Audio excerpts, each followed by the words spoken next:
कुछ बच्चे थे जो स्कूल जा रहे थे, उनको बोला क्या खा के स्कूल जा रहे हो? तो हाँ। खाना खाया? हाँ खाना खाए। क्या खाए?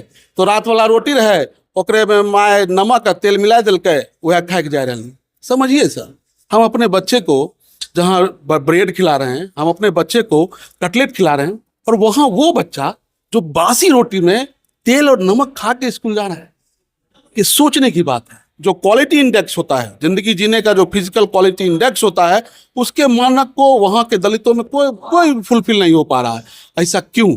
जबकि दलित क्षेत्र है, मैं भी दलित हूँ, मैं दलित डॉक्टर हूँ, लेकिन इसके बावजूद ऐसा क्यों? इसीलिए मैंने सोचा, मैंने समझा। और हमारे साथ हैं बेगूसराय जनसुराज के कद्दावर नेता डॉक्टर संजय कुमार, शिशु रोग विशेषज्ञ, बखरी विधानसभा क्षेत्र के सशक्त दावेदार हैं। प्रशांत किशोर आ रहे हैं चेरिया बरियारपुर, तो इनसे बात करते हैं कि तैयारी कैसी है और जनसुराज का बेगूसराय में क्या माहौल है। डॉक्टर संजय पासवान इसको किस रूप में देखते हैं? सबसे पहले आपके चैनल के माध्यम से पूरे बेगूसराय निवासी के साथ साथ बखरी निवासी और बिहार निवासियों का हार्दिक स्वागत है। प्रशांत जी हमारे 12 तारीख को, जो हमारे जनसुराज के संस्थापक हैं, 12 जुलाई को चेरिया बरियारपुर के मैदान में एक सभा आयोजित करने के लिए आ रहे हैं। इस सभा का खास मकसद हमारा जो बिहार, जो पिछड़ा राज्य होने में अव्वल है, हमारा जो बिहार जो शिक्षा में सबसे नंबर 1 पे पायदान पे था, अभी पिछड़ के सबसे लास्ट पायदान में है। इस सभी के माध्यम से अपने बिहार वासियों को, अपने चेरिया बरियारपुर निवासियों को ये जागृत करने आ रहे हैं कि हमारा बिहार सिर्फ मजदूर उत्पादन का राज्य नहीं है, बल्कि शिक्षा और जितना भी बुद्धिजीवी हैं उसका एक राज्य है। इसी से संबंधित एक सभा आयोजित की गई है। दिलीप जायसवाल, जिस तरह से आपके प्रशांत किशोर जी आरोप लगा रहे हैं स्वराज के संस्थापक, क्या मामला है? चुनाव का समय है, इसको किस तरह से देख रहे हैं? देखिए, मामला है एमजीएम मेडिकल कॉलेज, किशनगंज के एमजीएम माता गुर्जरी मेडिकल कॉलेज का मामला है। जो सिख माइनॉरिटी का कॉलेज हुआ करता था, उसको अवैध तरीके से दिलीप जायसवाल ट्रस्ट में कन्वर्ट कराकर उसमें अवैध तरीके से 25 वर्षों से उस पर अवैध कब्जा बना के रखे हैं, और गलत तरीके से अलग अलग पार्टियों के रिश्तेदारों को एमबीबीएस की डिग्रियां वहां से मिलते आई है। सही है कि माता गुर्जरी कॉलेज पर, जो कि सिख माइनॉरिटी कॉलेज था, उस पे जायसवाल साहब के द्वारा गलत तरीके से उस पे अपना कब्जा बना के 25 सालों से रखे हुए। एक चुनावी मुद्दा बन सकता है? चुनावी मुद्दा एकदम बन सकता है। भाजपा सरकार या डबल इंजन की सरकार ये कहती है कि भाजपा जो है, भाजपा में भ्रष्ट लोगों का कोई जगह नहीं है। तो मैं उसी डबल इंजन की सरकार से बात पूछता हूं कि अगर आपके यहाँ ये बात है कि भ्रष्ट लोगों की कोई जगह नहीं है, तो फिर ऐसा क्यों? ऐसे भ्रष्ट लोगों का आपके पार्टी में क्या कर रहे हैं, क्यों जगह है? आग्रह करता हूं, इस माध्यम से उनको सूचना देना चाहता हूं कि ये संगीन विषय है कि हमारे एक बहुत बड़े नेता जो बहुत बड़े पार्टी से आते हैं, उनके द्वारा ये गलत काम, ये अवैध काम किया गया है। इस पे हमारे बिहार वासियों को भी सोचने का वक्त है और चुनावी माहौल है। आप सोच समझ कर जो भी फैसला लें, बिहार वासी आप सोच समझ के इस पर फैसला लें और वोट करें। आपके बारे में चर्चा है कि बकरी विधानसभा सभा से आप दावेदारी कर सकते हैं। आपको बकरी विधानसभा क्षेत्र में सबसे बड़ी समस्या क्या लगती है? सबसे बड़ी समस्या बकरी विधानसभा में आज़ादी के बाद से, चूंकि वहाँ जो सीट है दलितों का सीट रहा है, लेकिन फिर भी बावजूद इसके वहाँ के जो दलित हैं अभी तक निसहाय हैं।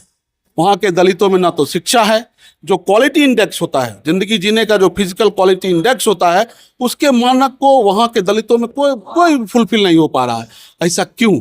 जबकि दलित क्षेत्र है, मैं भी दलित हूँ, मैं दलित डॉक्टर हूँ, लेकिन इसके बावजूद ऐसा क्यों? इसीलिए मैंने सोचा, मैंने समझा, और मैं डॉक्टरी पेशे को जारी रखते हुए मैंने बकरी के लोगों के लिए ये सोचा हूँ कि मैं वहाँ से चुनाव लड़ूंगा और उनके जीवन स्तर को पूरा सुधारूंगा। प्रयास नहीं करूंगा, मैं उनके जीवन स्तर को अगले 5 साल में, अगर बकरी की जनता मुझे चुन के लाती है तो मैं ये वादा करता हूँ, वादा भी नहीं करता हूँ, मैं लिख के दूंगा, स्टाम्प पेपर पे लिख के दूंगा कि मैं उनके जीवन स्तर को जरूर सुधारूंगा।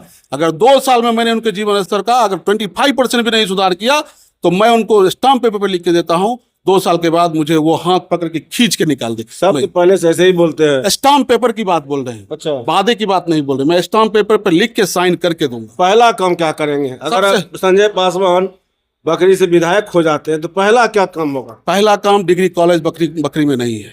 सबसे पहले मैं सरकार से गुहार लगाऊंगा, अगर हमारी सरकार बनती है तो सबसे पहले बकरी में डिग्री कॉलेज खुलवाने के लिए जितना हो सकता है हम एड़ी चोटी एक करके बकरी में एक डिग्री कॉलेज की स्थापना कर। सूर्यकांत पासवान जी जो वर्तमान में विधायक हैं वो कह रहे डिग्री कॉलेज क्यों हो गया, हम लोग प्रयास कर दिए हैं, सब चीज हो गया। डिग्री कॉलेज कहाँ है? आजादी के बाद से आप देख लीजिए, बकरी अनुमंडल में डिग्री कॉलेज है?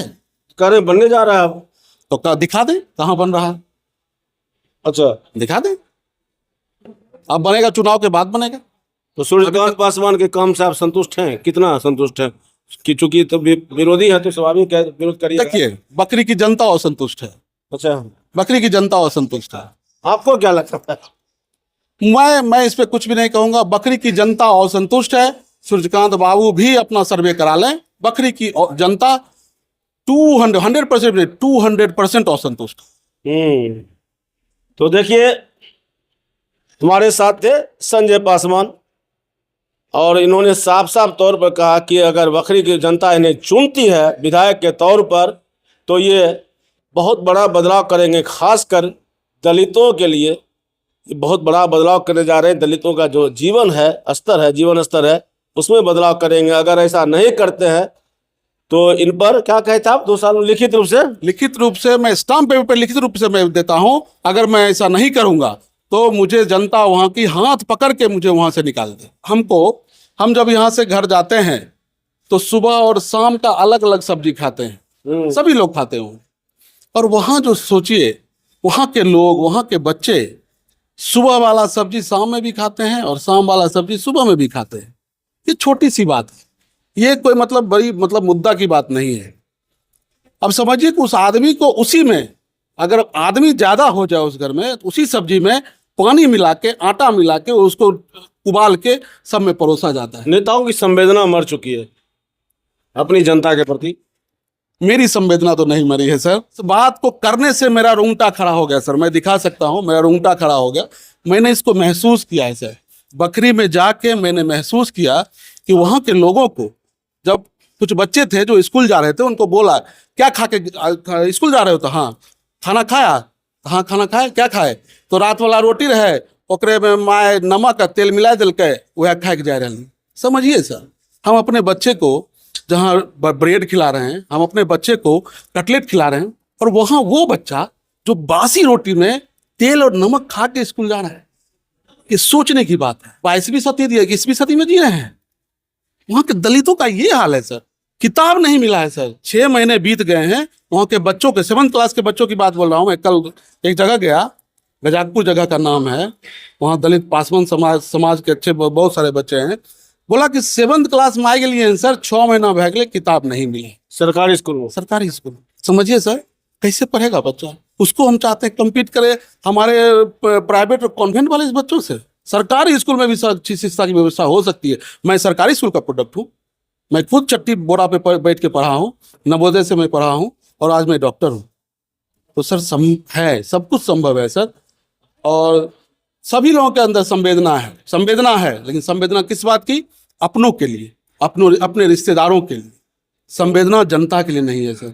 तो मैं आपके माध्यम से, आपके चैनल के माध्यम से नेता से भी गुजारिश करूंगा, अपने सभी लोगों से, संवेदना जगाइए सर। सही में हम लोग बहुत पीछे हैं। हम लोग को भी मुख्य धारा में लाया जाए, और मैं आते ही सबसे पहले दलित समुदाय को मुख्य धारा में लाने का भरसक प्रयास। बहुत बहुत धन्यवाद। कल्याण ज्वेलर्स बेगूसराय। इस तीज हमारे आभूषणों से निखरे आपकी खूबसूरती। सोने, चांदी और हीरे के अनमोल डिजाइनों का शानदार संग्रह और सबसे सस्ते making charge. Kalyan Jewellers, near the Bombay fashion, Kalisthan, Begusarai.